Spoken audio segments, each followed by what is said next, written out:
Business today. I'm Noki Pimbo, and we start with something on leadership. These new leadership are the Kenya National Chamber of Commerce and Industry. The immediate former first vice president, Dr. Eric Ruto, garnered 291 votes against incumbent Richard Ngatia, who got 208 votes. Mustafa Ramadhani is the new vice president.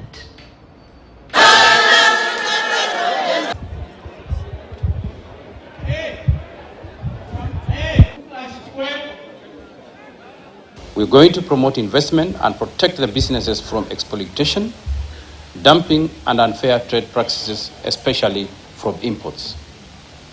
And currently, we know our statistics that our balance in terms of trade, we do export goods and services worth 700 billion.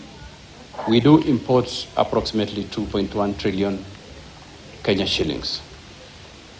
This, we are going to advocate for a fair and a lowering of cost of doing business in Kenya. We are acutely aware of the challenges faced by entrepreneurs, especially the youth, the women in business, and people living with disabilities.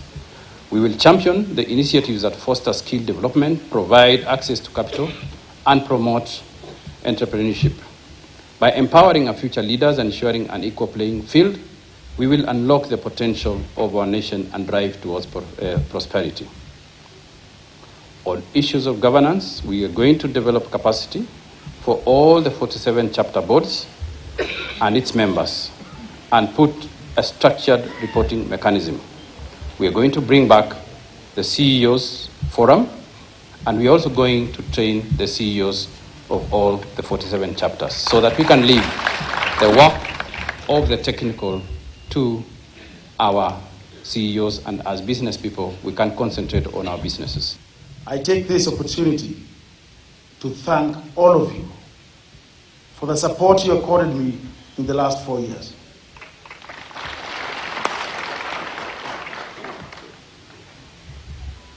I have decided to remain behind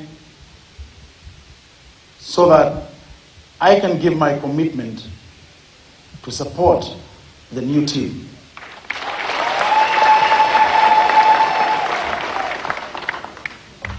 As the World Chamber Federation Council member, I will definitely work hand in hand with the new chamber president.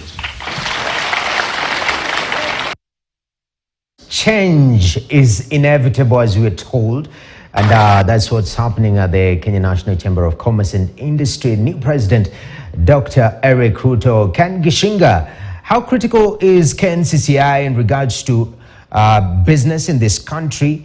And there's been talks around expanding membership. In fact, the Trade Cabinet Secretary, Moses Kuria, say that we have to find a way of making it mandatory for small businesses rather to join the KNCCI. What do you think of this?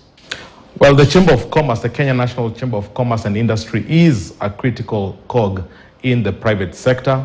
It supports business and entrepreneurship. But I think what's most unique about it is the fact that it has 47 chapters in all the counties.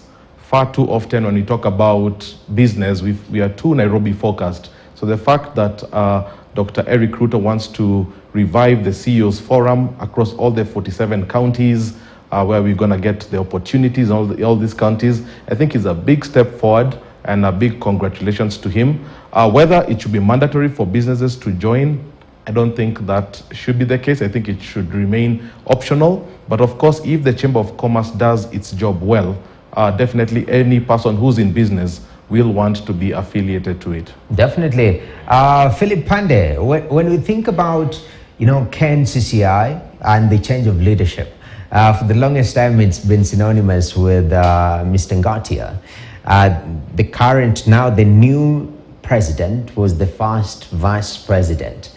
In regards to that continuity, is it a status quo just in perpetuity, or are you expecting something different as somebody who's also in the business world?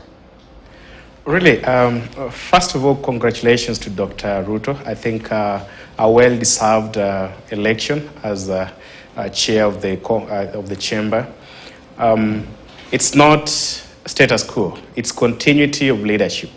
one thing that is fundamental for organizations is to find people that have mastered the art and that could continue the legacy, but of course, most definitely drive them to the next level. And I join Ken in the fact that devolving the chamber operations, we know for a fact that they have 47 county offices which are active, and that is in the spirit of bringing the services close to members. If that could go to sub-counties, go to the levels, lowest levels of administration, and that's where you find the SMEs, the small size businesses that we're talking about. So it would be nice to see how Dr. Ruto takes this to the next level. Of course, there are very many naysayers who think that this is quite political. We know for a fact, but Dr. Ruto deserves to be where he is. He is being the vice chair, and that's a good sign that he's able to take the leadership to the next level.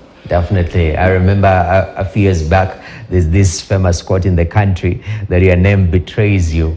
And even the double T could not help in this situation. But as you say, what matters